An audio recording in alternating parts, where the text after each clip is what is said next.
They just think to do the rest, they just came in. That was a long time. Were they a wedding? They were, yes. They had been at a wedding. Yeah. And they wanted more than just very excited. When we went to the we booked a room there.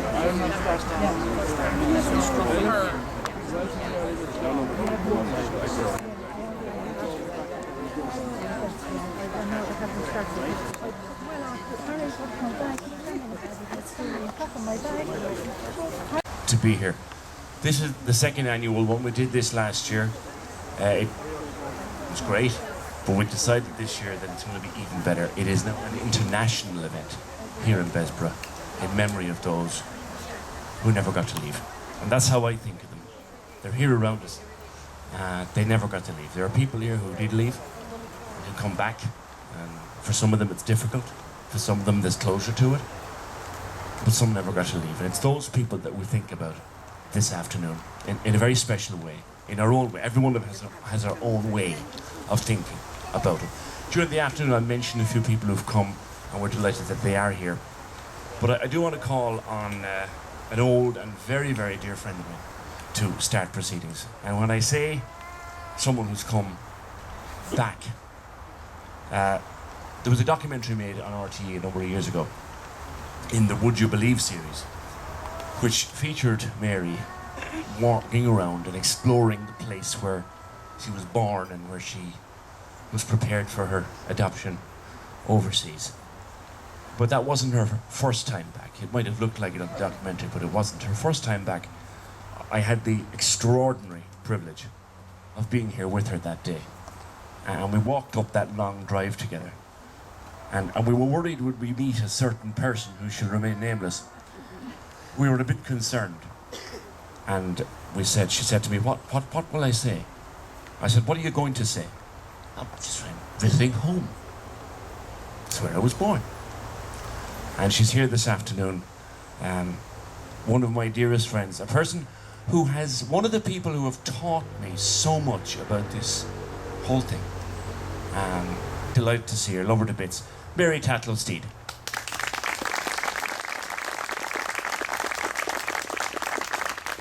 God, there is nothing better in the world than an Irish introduction. I echo Bruce Springsteen's sentiments on that count. I'm going to take this off because I'm way too short. And I'm going to keep this very brief. I just want to thank, first of all, our talent here. We've got the inimitable PJ Coogan, who, as you know, he has said, I've known him for years and years. Love him as a friend and a supporter, and just has poured his heart out into this cause, our cause. I also want to thank the lovely Karen Underwood, who will be performing for us today, John O'Brien and Oliver Kane for their kind support, and to all the other speakers here who are bravely going to stand up and read and share their memories and share their poems and their hearts with you. I'd also like to, my appreciation for all of you who came out today, the general public. That means so much to us. It's really invaluable. Just a few words before I thank a few special individuals.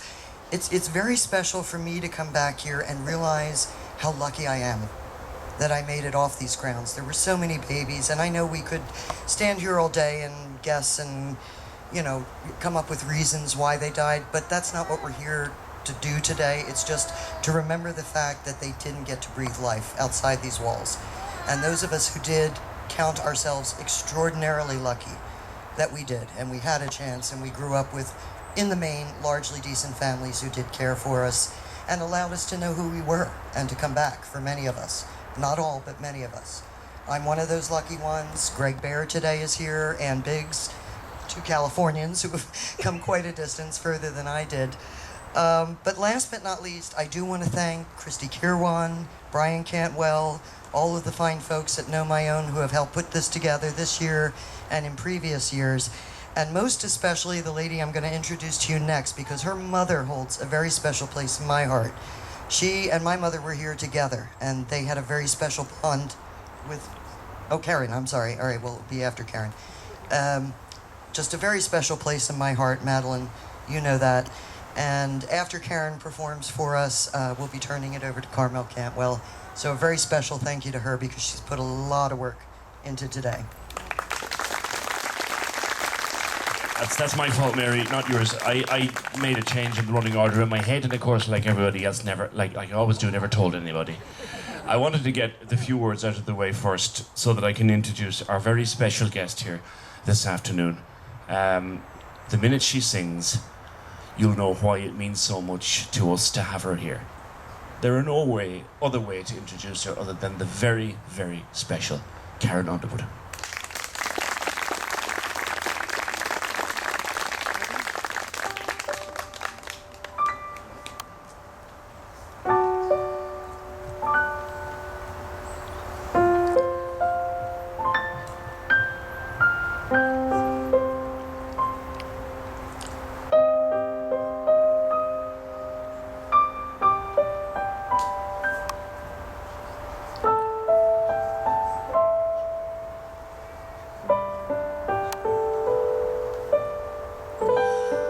When the rain is blowing in your face and the whole world is on your case, I will offer you a warm embrace to make you feel my love.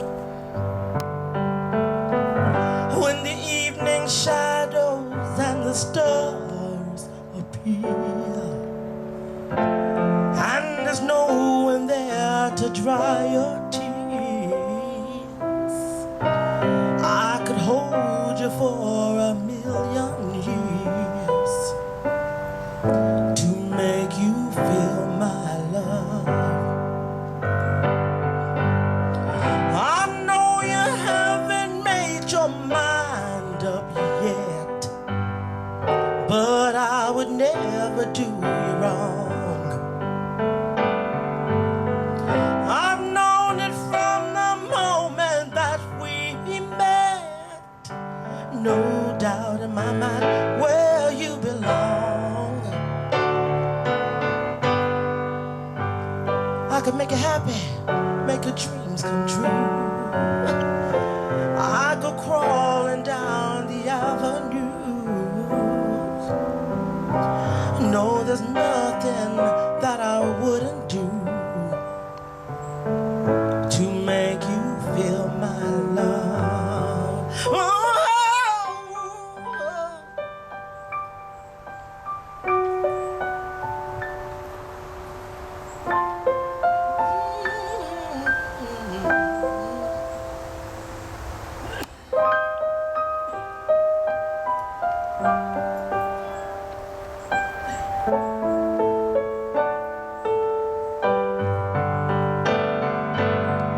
The storms are raging on the rolling sea and on the highway of regret. Yes, they are. The winds of change are blowing wild and free. You ain't seen nothing like me yet. I can make you happy, make your dreams come true. No, there's nothing that I wouldn't do. Go to the end of the earth for you to make you feel my love, to make you feel my love, to make you feel my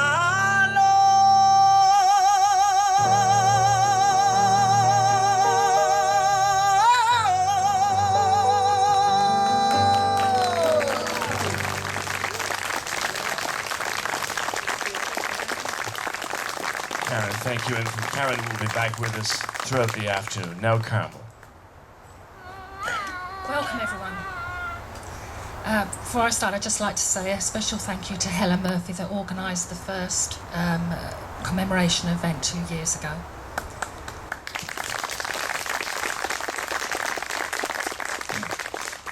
We meet here today to remember those children who died in Bessboro and the mothers that came through these gates and lost their children through adoption and death. Either way, the loss was horrendous. There are 2 mothers here today whose children died and are presumed buried somewhere on the grounds of Bessboro. One was Roger Declan, born in 1979, and the other was William Gerald, born in 1960. Both were very much loved boys whose deaths have had an everlasting, devastating effects on their mothers. One of those babies was my brother William. One of an estimated 1,000 children that died here. I hope that you don't mind that I talk a little bit about his story, as I feel that I need to be a voice for him and my mother. William was born a healthy 7 pound 11 ounce beautiful baby boy. At 3 days old he became poorly, as did my mother. My mother's pleased to have her baby seen by Dr. Rick Nord, and his condition continued to deteriorate. It is worth noting that Bessboro have no records of any medical help being administered to William, and the reason for that is simple: he didn't get any. One can only imagine the horror my mother faced as she was forced to watch her son getting weaker by the day and no one willing to help. It took another 16 days for William before William was finally taken to St Finbarr's Hospital for treatment. But unfortunately his condition was too advanced. My mother wasn't allowed to visit her baby at the hospital or to get medical treatment there herself. She was told the reason for that was because she was considered a high flight risk. How insulting to suggest that my mother would abandon a critically ill baby. Sometime later, my mother was told that her son had died, was already buried, and that arrangements were made for her to get a boat to England. My mother was not even allowed to attend the burial of her child. She was promptly released from Bessboro, even though she was very ill herself, and when she reached England, she had to seek medical attention. Why she was so promptly released from Bessboro? Well, as the baby was dead, the stipend paid by the government to Bessboro for mother and child no longer applied. It took a return trip to Bessboro 40 years later and obtaining his death certificate from the registrar's office for my mother to find out that her baby died from septicemia, a condition that even back in 1960 was easily treated with antibiotics, and especially so when there was early intervention. She also found out that William had lived for 3 weeks after his admission to hospital, making him 6 weeks old when the little fighter passed away. To this day, we cannot get confirmation that William is buried here. Again, the common thread of Bessboro not having any record. Where is the accountability? However, having checked the records of all other public graveyards, we can only assume that William was brought back to Bessboro and buried somewhere here on the grounds. To say my mother was devastated by this cruelty is an understatement, and as she sits here today, she still cannot come to terms with the unnecessary death of her son and how inhumanely she was treated. It's still causing enormous anguish that she cannot even visit William's actual final resting place. She has shown such incredible strength to come here today, to revisit a place which holds terrible memories for her. Well done, Mum.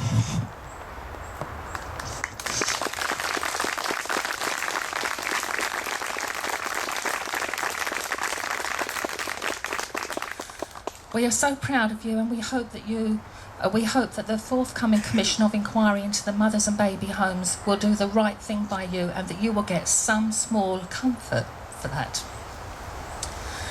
Some would still try to have us believe that mother and baby homes and the incredibly high death rates of children born in such institutions are just a part of Ireland's historical past. But the fact is that for many of us, it is still very much part of our present. Today we remember Declan, William, and all the other hundreds of babies who died here.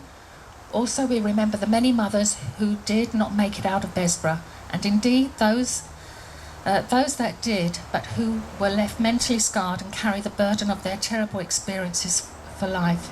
I would just like to finish with the words of President Michael D. Higgins after the story broke in 2014 after the mass burial, if you can call it that, of babies in a septic tank in Chew Mother and Baby Home.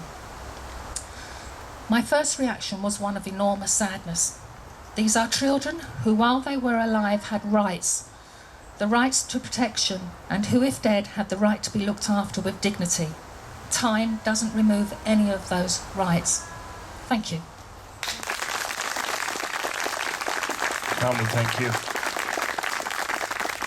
Next is Anne Crowe, a national mother who had her baby here in Bessboro in 1979. Good afternoon. To bury a child, I always took for granted as a parent I'd go first, but somehow our family's life order reversed.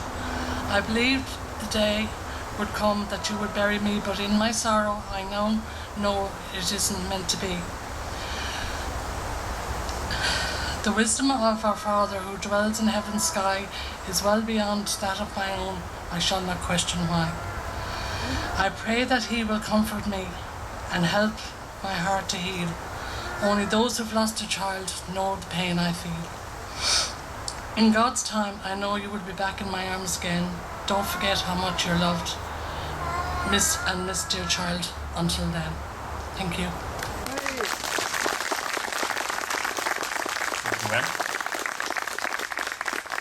And now we'll have another song from Karen Underwood.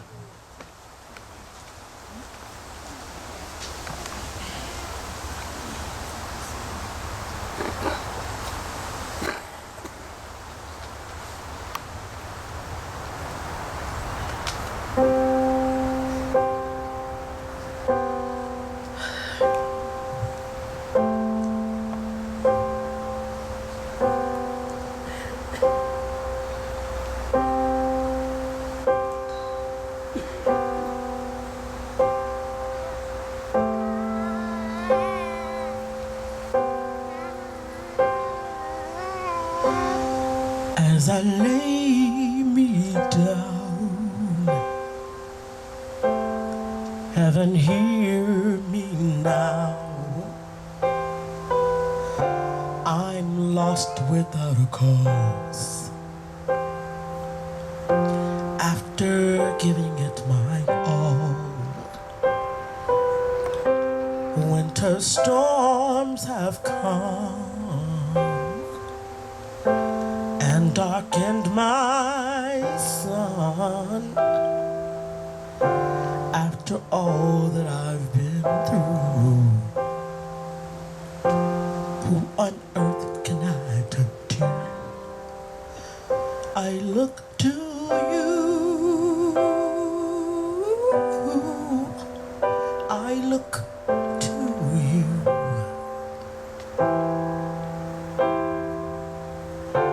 And when all my strength is gone, in you I can be strong. I look to you. I look to you.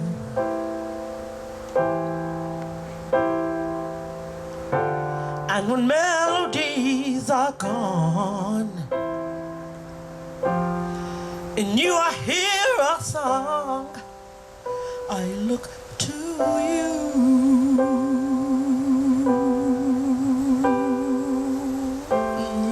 Yes. About to lose my breath, got no more fighting left, thinking to rise no more,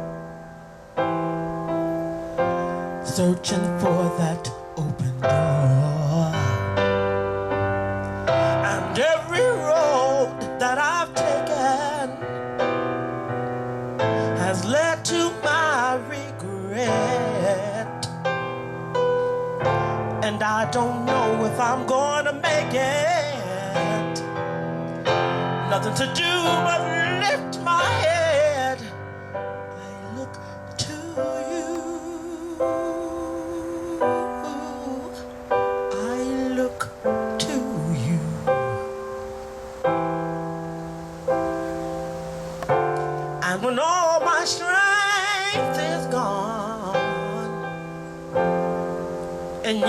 can be strong, I look to you. I look to you.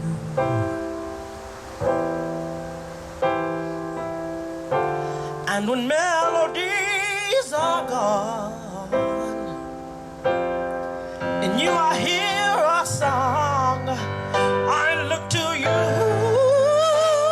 My levees have broken, the walls have come tumbling down on me.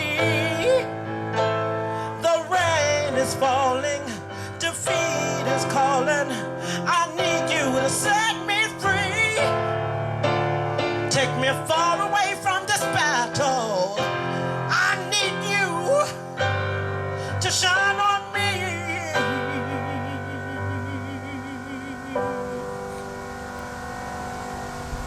I look to you.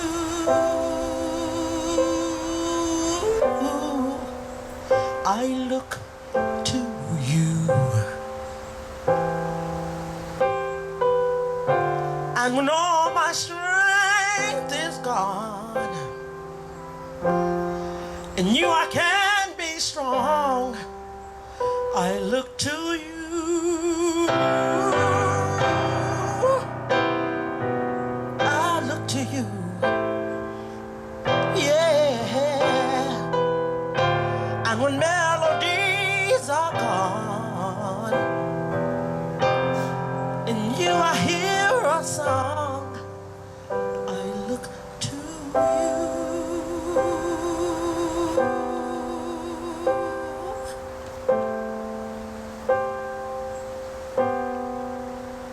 I look to you.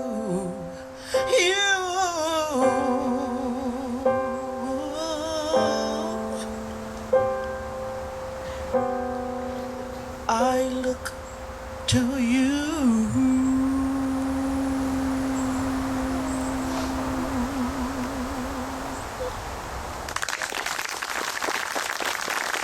Thanks, Karen. We will have more from Karen before the end. To, of all places, Alaska. I mean, they went to Kerry, they went to Donegal, they went to New York, but only one that we can find went to Alaska. And he's here today, born in 1950, Greg Bear.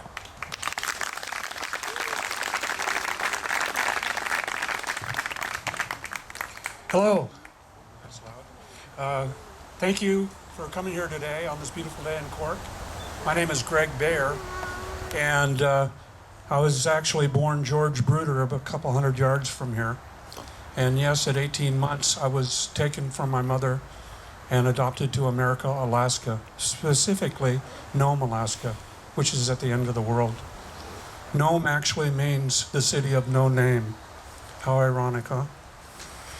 Anyway, the good news is I'm one of the lucky ones. I was able to reunite with my mother in 2010, and we've been together now 4 times, and we've gotten to know each other, and we're trying to make up for lost time. Tuesday, coming up, I'm going to London, where she now lives, and spend the rest of the week with her before I go back to Los Angeles, where I now live. I'm here to read a poem that she wrote to me a couple years ago. But first I want to say a couple words about freedom. Tomorrow is July 4th, and July 4th is Independence Day in America. Tomorrow, we as Americans will celebrate our freedom. Freedom to be who we are, freedom to be where we are, freedom to know our brothers and sisters and our moms without interference from the church or state. Freedom. I want freedom. And now I'm going to read you that poem.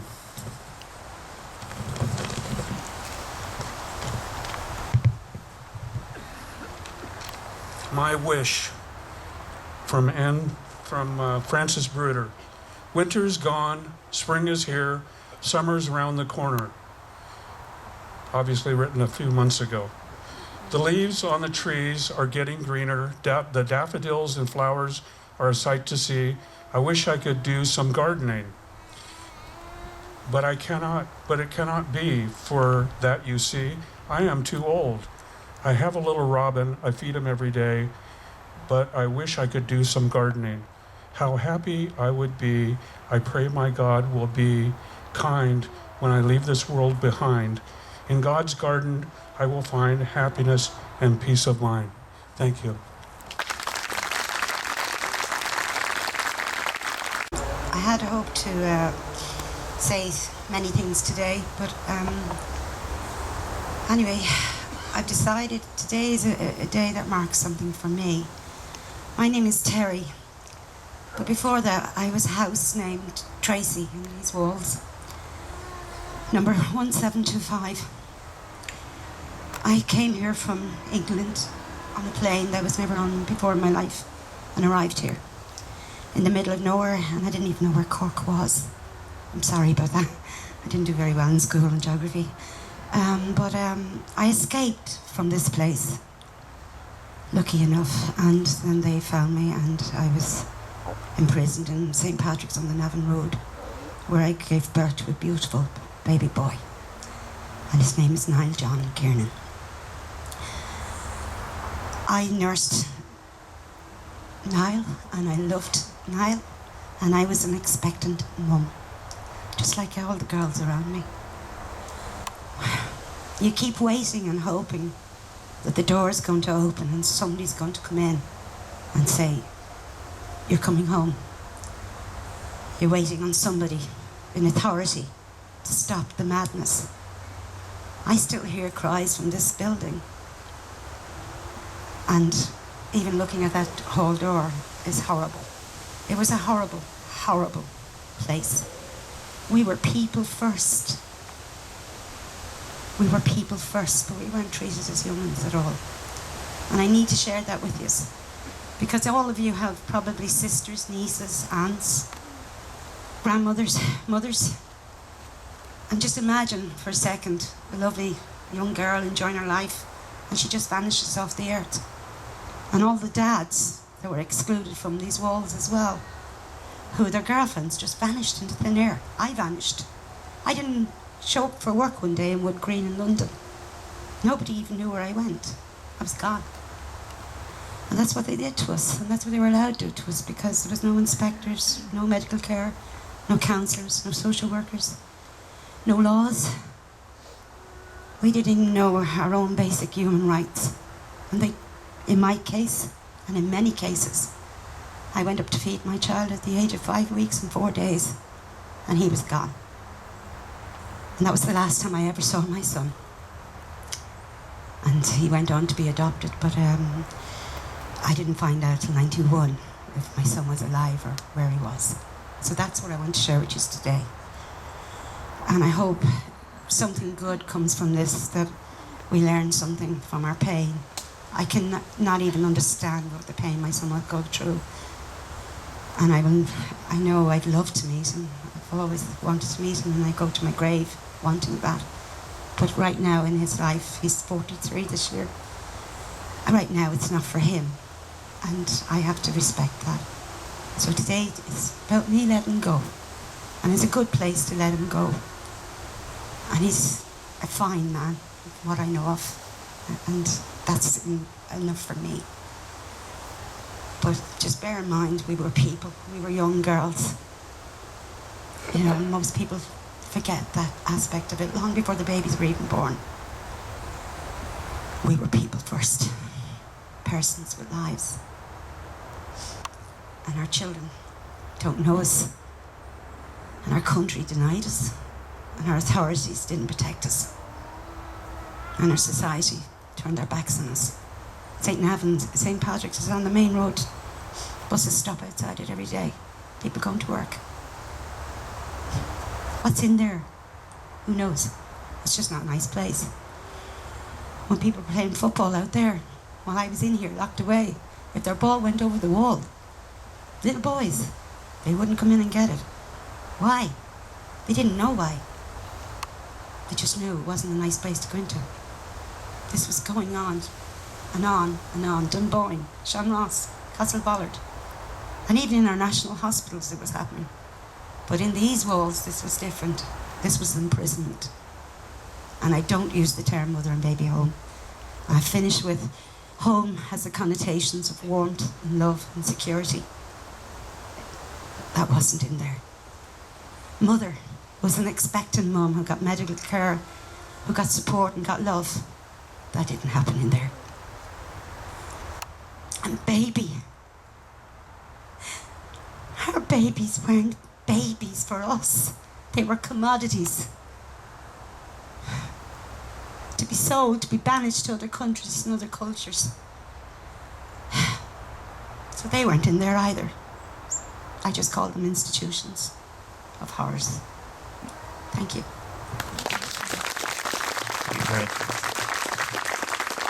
A number of our speakers raising very personal memories this afternoon, and I think it's possibly a good time to acknowledge the presence of two public representatives in particular, and that is newly elected Cork East TD for Sinn Féin, Pat Buckley, and Councillor Danielle Toomey, who has taken up his seat on Cork County Council. And we thank them for their presence here this afternoon. We are expecting Councillor Ted Tynan. I'm not sure if he's here, but at this point, when you've heard stories like Terry's and Carmel's earlier on, and more that you will hear, we ask Pat and Danielle, but Pat in particular as a member of Dáil Éireann, the Oireachtas is about to hold this inquiry that people have waited for a very, very long time, and it's probably not perfect in the way it's been structured, but at least it's going to be done. Pat Buckley and your colleagues, please listen and take away from today what you're hearing, because the people in this circle here, this small, intimate circle, they have forgotten more about the realities of the mother and baby homes of Ireland than, with all due respect to our elected representatives, you will ever know.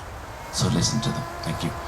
We'll take now David Kinsella with a poem for us.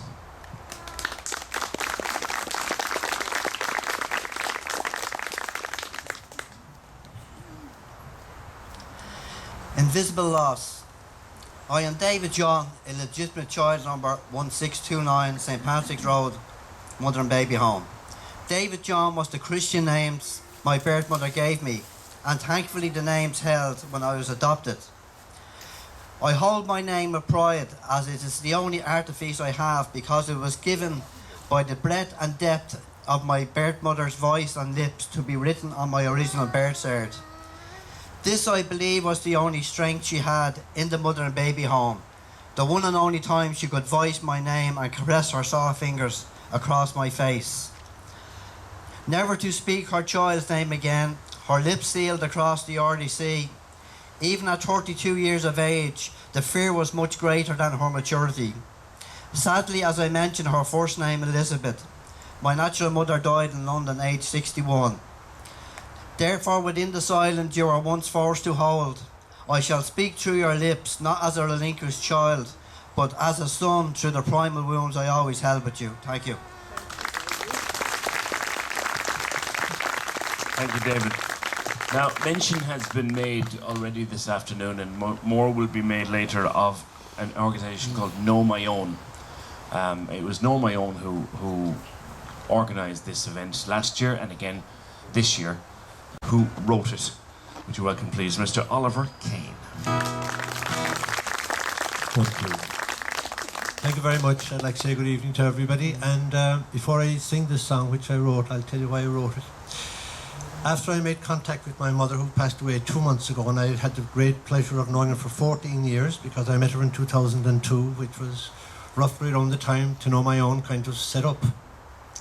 She was afraid to meet me, so I couldn't get through to her in any shape or form, and I decided to write a song to her, and I gave it to a cousin of mine who left her here, and after that everything went uphill, and it was like a honeymoon and a marriage all rolled into one. It was a really happy event.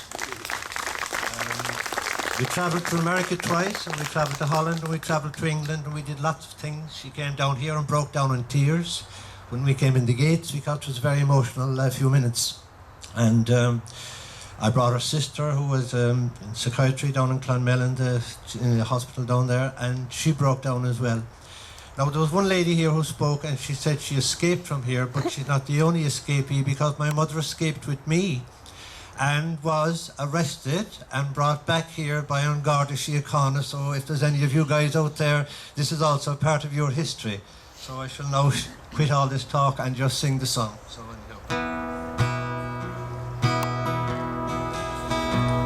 I've never seen a smile dawn across my mother's face.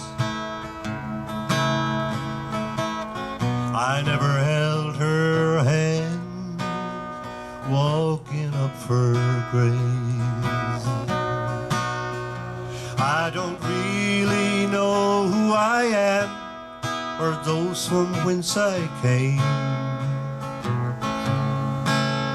Now I'm searching through the secrets of life, finding out my real name. They tell me she's alive and well, she doesn't want to see me.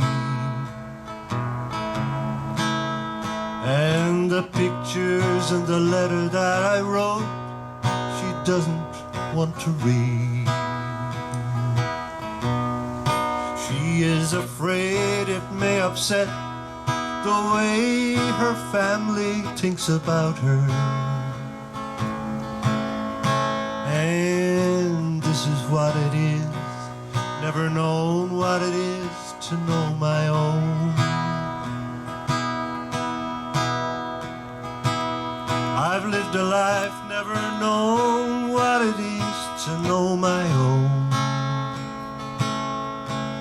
And I keep waiting for a letter or a call from someone on the phone. I pray to God every day, to my mother he may soon speak, so I might get to know her before our final sleep. I've never seen a smile dawn across my mother's face. I never held her hand walking up for grace. And I don't really know who I am or those from whence I came. And this is what it is, never known what it is to know my own. And this is what it is, never known what it is to know my own.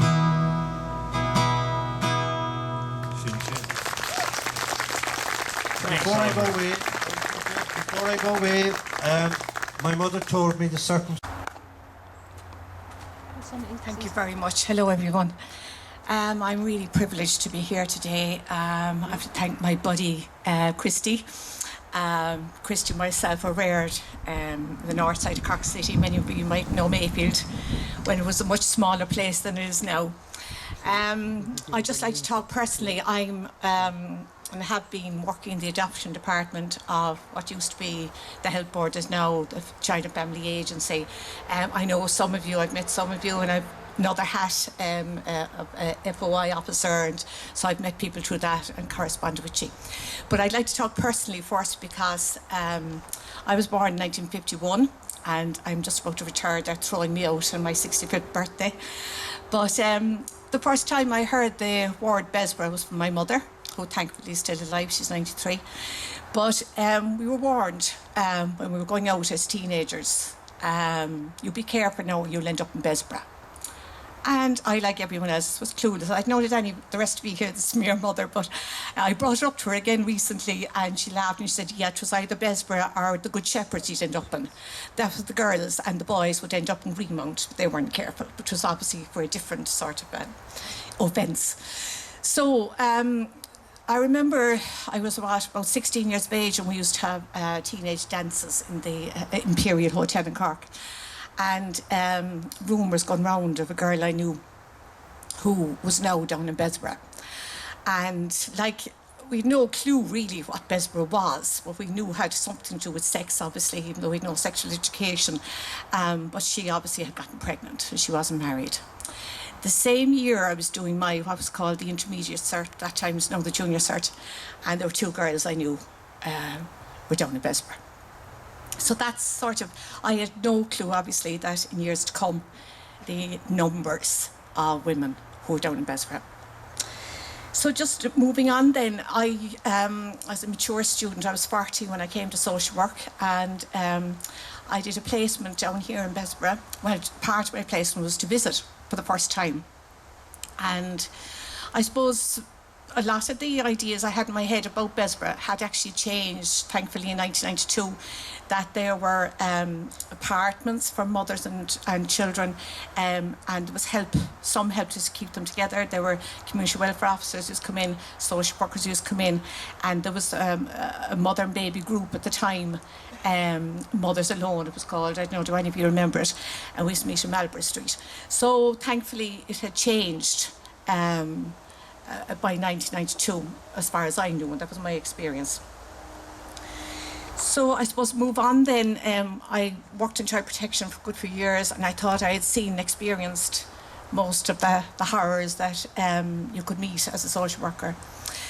But when I came to adoption, and especially when we began in adoption, we came over in child protection, we were sent over basically because there were a lot of people who wanted to adopt from abroad, because Irish adoption had ceased to be more or less at that stage in 1999. So we spent a lot of our time, and very little attention was given to search and reunion. Very, very little, because basically no one had a statutory right to a service. They had a statutory right to get an assessment to go abroad for a child, or to adopt, continue to adopt the few children who were still adoptable in Ireland. In 2011, bringing it right up, when Bessboro closed, we got 25,000 files. And when I say files, they weren't files. We had about 6 different categories of documentation, including antenatal documentation, very few what we'd consider assessments, adoption orders, all of the information like in different pieces. So to this day, we are trying to actually make up files for every child who was born in Bessboro. We had to, very shortly after taking it over, we had no idea what the demand would be, and we were led to believe that it wouldn't be that great. It wouldn't be an exaggeration to say that the floodgates opened, and within months we had hundreds of people. We already had hundreds of people waiting we had taken over St. Anne's Adoption Society files as well, and we had the HSE. So it just, we were lost in how to manage it. So we set up a duty system that at least when people rang in, they got someone to talk to. That was the very beginning, I suppose. We gave them something. And over the last few years, we brought in what we call an intake system, that people who just wanted a small bit of information, we gave it to them rather than to have them waiting, for, could be years for what they were looking for. But tracing is still, trying to get the service, is still taking, unless you're a priority, as we call it, and all these words I know are horrible on a day like today, but if your mother's over 70, she gets priority, with service and that. But most people now are getting a service from 6 to 8 weeks, and that's a huge difference. 2 years ago, we had almost 1,000 people waiting for a service. So that has changed. So to get away from the stats, I suppose, and I continue to work, I suppose, with mothers and with children, who were adopted, or adults obviously who were adopted. Nothing really could have prepared myself and the other social workers for the emotional impact really of this type of work. As I say, we had gone through child protection and there was a notion in social work that if you got to adoption, that was an easy option. But the amount of pain and loss is just so desperately sad, and you feel it all the time, with natural mothers, and sorry if I say birth mothers because that's the term we're used to saying. The terror, and you know, that's the word I use, because it is a terror when you're trying to, you know, encourage them and, you know, to meet with their children, and it's always been a secret in their lives. You know, I've heard women saying, he'll put me out the side of the road. They're talking about their husbands. Their children, you know, will never accept it, and when it actually happens, those things never happen. But it's the fear that they're living with. Thankfully, over the years, and the upside with them is, of course, adopted people, when they can't, you know, understand why she can't come forward, why, and we have to remember too, their birth fathers, our natural fathers and all this as well, but it's usually the natural mother that adopted people come looking for initially. So the good side, the fabulous side, I suppose, of our work has been reunions, and happy reunions. Oftentimes after reunions there's a bit of a kind of a honeymoon period, and things don't always work out, but for the people, you know, that they are successful, it's just fantastic, and it's really rewarding for ourselves. So the future, as I say, I'm retiring in about 2 weeks' time, not because I want to, because I have to, and I'm absolutely thrilled that I've had the opportunity of meeting the people involved in the Commission. And I think for the first time, and somebody else has already mentioned it, it will give an opportunity for a voice, for your voice to be heard. And I do believe they are very genuine people involved in it, and that you know, that people will talk to them. I sincerely hope they will talk to them. And the other piece of legislation, and it's about time that, and long overdue, that at long last people who are adopted will have a right to their birth cert. I know, saying that you know, there will be some mothers out there who will, again, fill with dread, but hopefully, you know, in working with them, that they will come to understand that it's a human right, it's an absolute inane right to know your identity and where you come from as an adopted person. So that's really all I have to say. Christy warned me 6 minutes and not a minute further.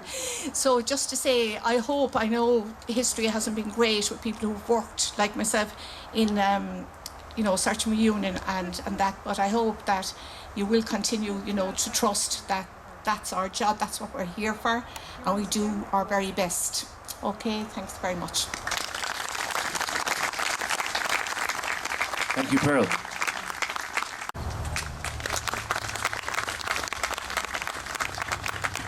I get you, Peach.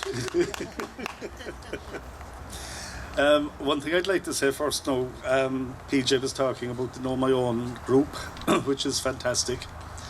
Our monthly meeting is on tomorrow night in Brú Columbanus in Wilton, and anybody here would be more than welcome to join us. We have a fantastic group.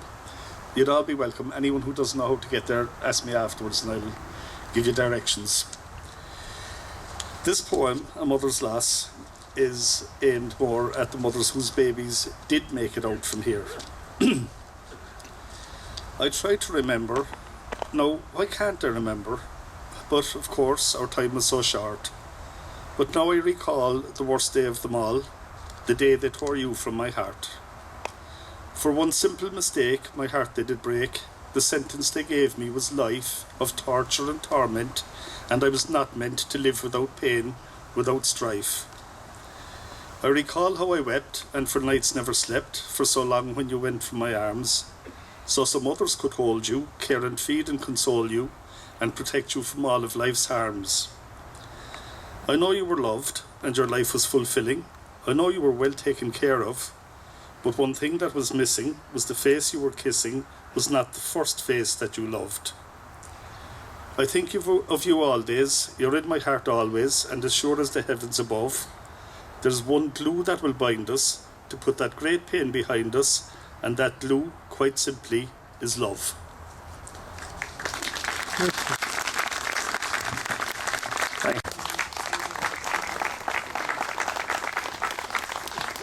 Hello, I'm just going to say a few words about how much I appreciate our closed group Facebook for all the wonderful benefits it has bestowed on us in serving to unite us as a Bessboro family. Without it, we would never have managed to be a voice for the mothers who suffer the treacherous, inhuman conditions of these dark, evil days of hypocritical religious condemnation of single pregnant women, and the total unchristian manner in which children born to these forsaken women have been treated. From the discarding of bodies of neglected mothers and babies in septic tanks, buried in unmarked graves in unconsecrated grounds, and only God knows where else, to the consummate lies which are told by the religious communities here in Bessboro, when those beautiful children, now young, middle-aged and older adults who managed to survive this torturous enclosure, came looking for records of identity or the whereabouts of their beloved children, which of course is their lawful right. I cringe when I contemplate on the perverted pleasure these liars must have drawn from sending these adults on heart-breaking wild goose chases to the four corners of the earth in search of their birth families and babies. What they were unaware of then, and still are, is the strength of perseverance we have gained from the experience of religious and social rejection. So we will pursue this to the end. We will not give up, now or ever. Many, as we well know, are still being denied this information through lack of staff funding by our present and past governments to aid and assist our Bessboro family and others who were born in such institutions, note, I don't say homes, to locate their identity and medical records, which the government wholeheartedly committed to do when our story broke. But the election is over now. But now we have Facebook, and it has all come to light. It is documented, so there can be no more denial. The horrific stories which mothers endured, babies snatched from their breasts, the horror of the loss of which has never left them. The scars which many now adult women, some of them heading into the winter of their lives, have carried never-endingly and has marred their entire life. Some mothers who have been unable to even come to terms with meeting their children when they do eventually make contact, because to do so would only remind them of the horrific punishment they suffered in these institutions, and they can't bring themselves to even go there.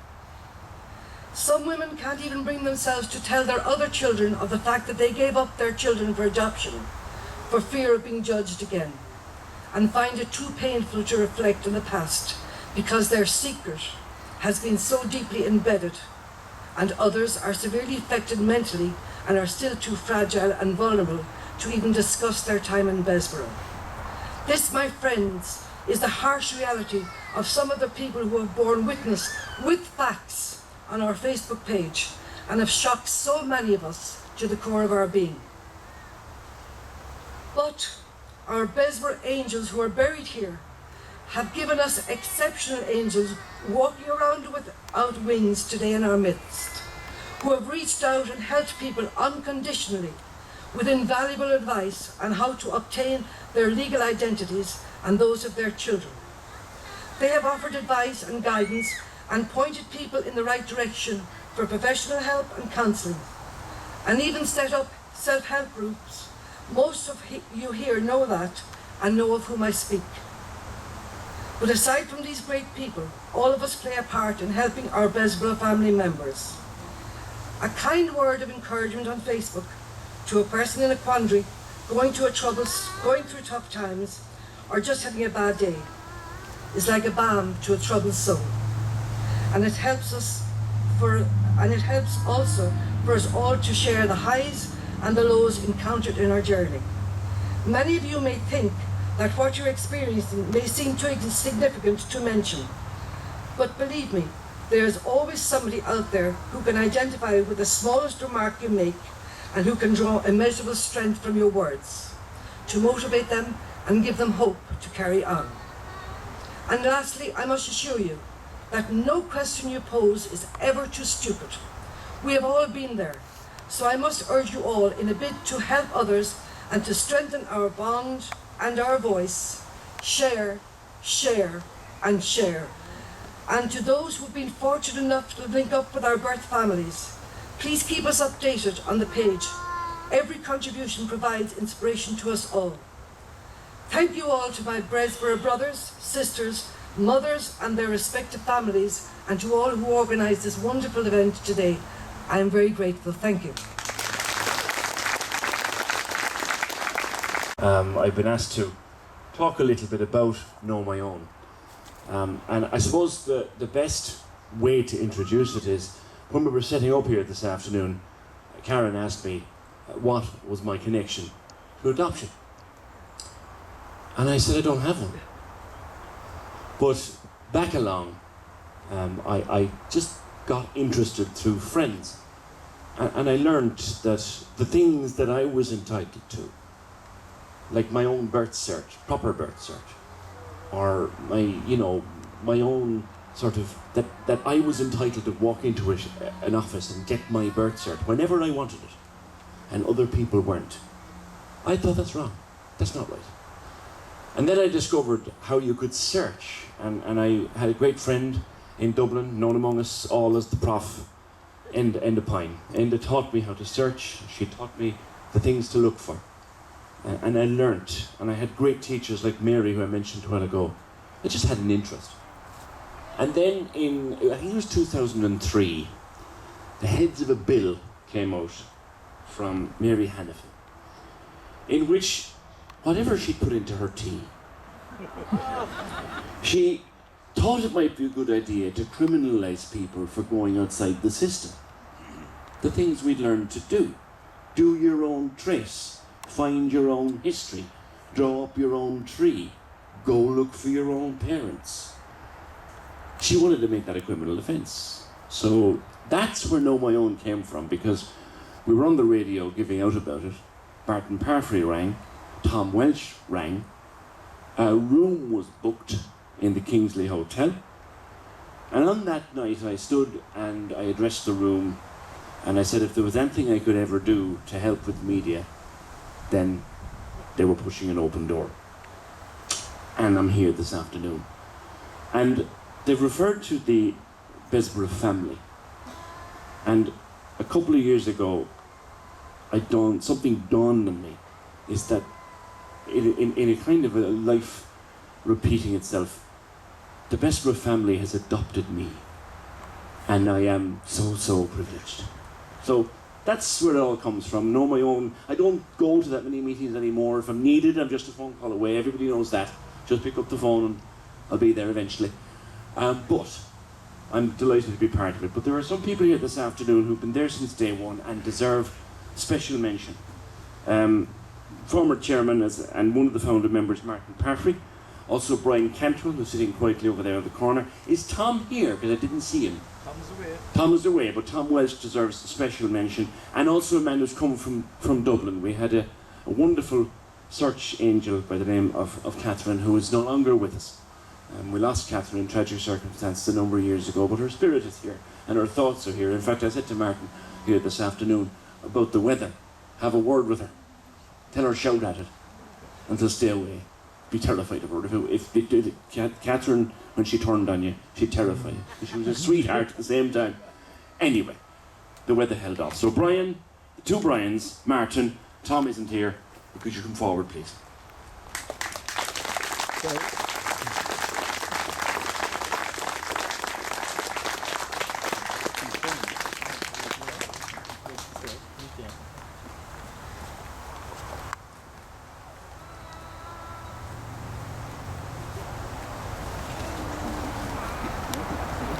This is a small little surprise for the Three Stooges, as they've now christened themselves.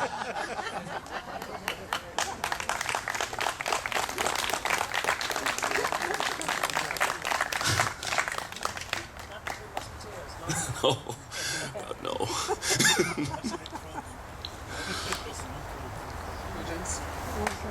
A little something.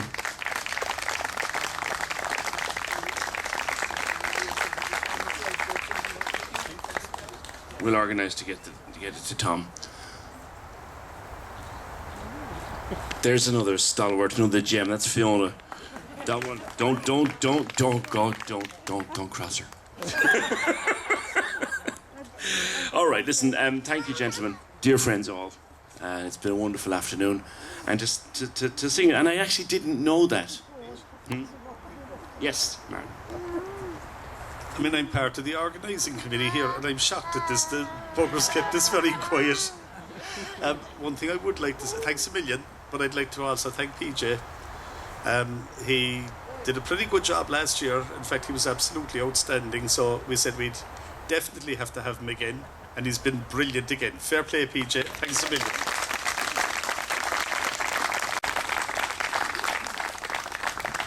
When I was asked to come, I said, I do have an affiliation with adoption in that my father was adopted and I adopted my son.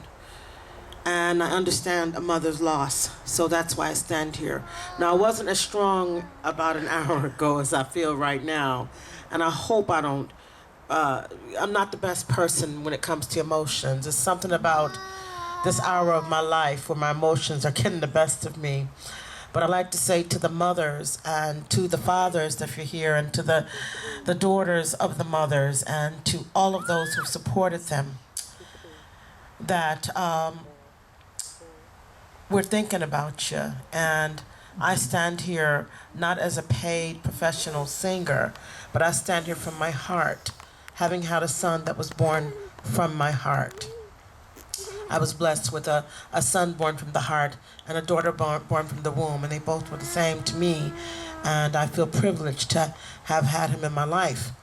So this last song that I've chosen is a song by Joni Mitchell, and it's called Both Sides Now, and only the title I can relate to at the moment, in that I have experienced both sides of the adoption coin, and I understand the primal wound.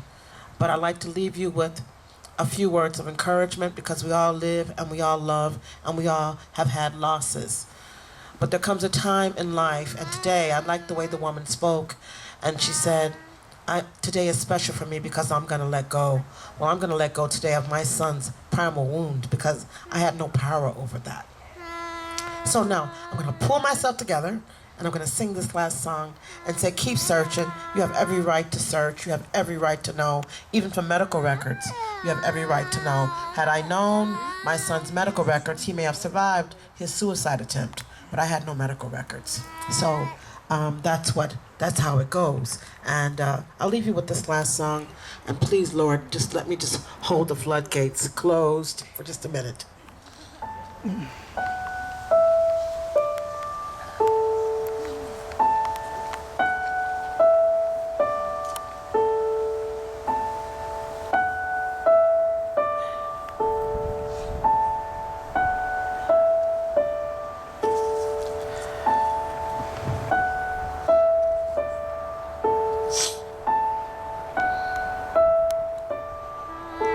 Bows and flows of angel hairs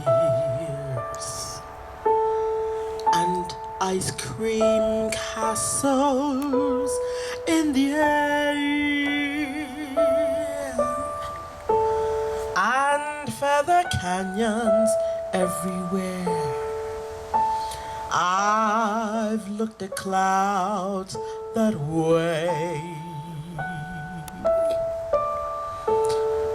but now they only block the sun, and they rain and they snow on everyone. So many things I would have done, but clouds got in my way.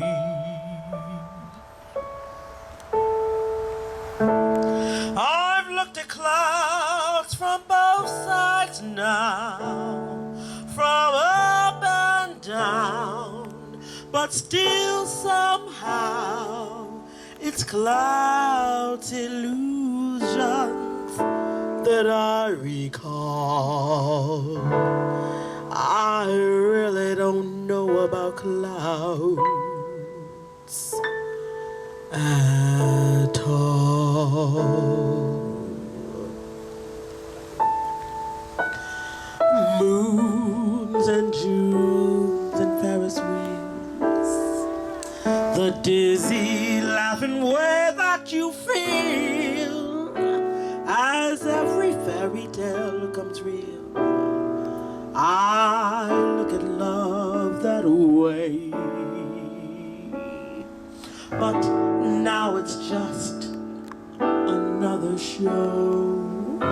so you leave them laughing when you go. And if you care, don't let them know. Don't give yourself away. I've looked at love from both sides now, from win and lose and give and take, but still somehow it's love's illusions that I recall. I really don't know about love at all.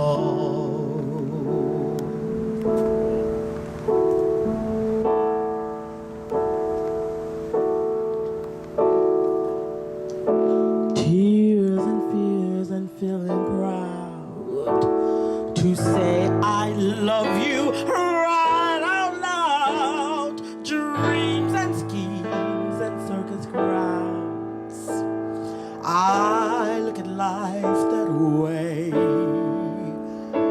But now old friends are acting strange, and they shake their heads, they say I've changed.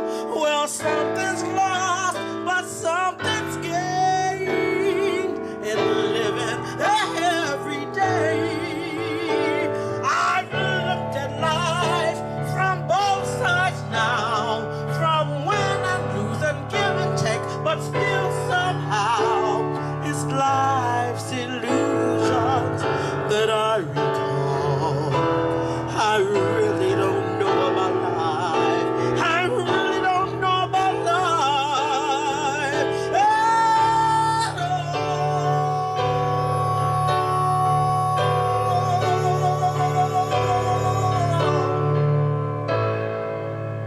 It's life's illusions that I recall. I really don't know about life. I really don't know about life at all.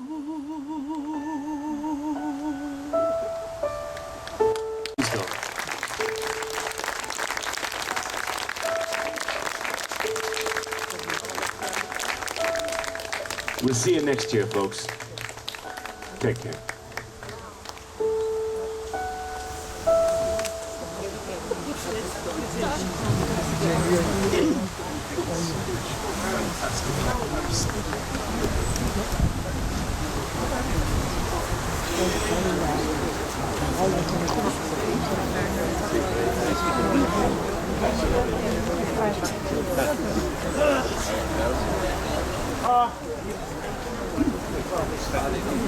It's a beautiful service.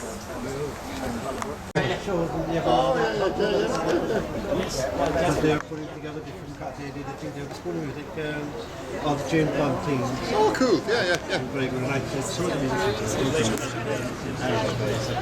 Oh yeah, sure. All the time you always like, yeah. Super professional. Yeah. All the dots in the right. Oh, sorry, all the dots in the right. The last time I had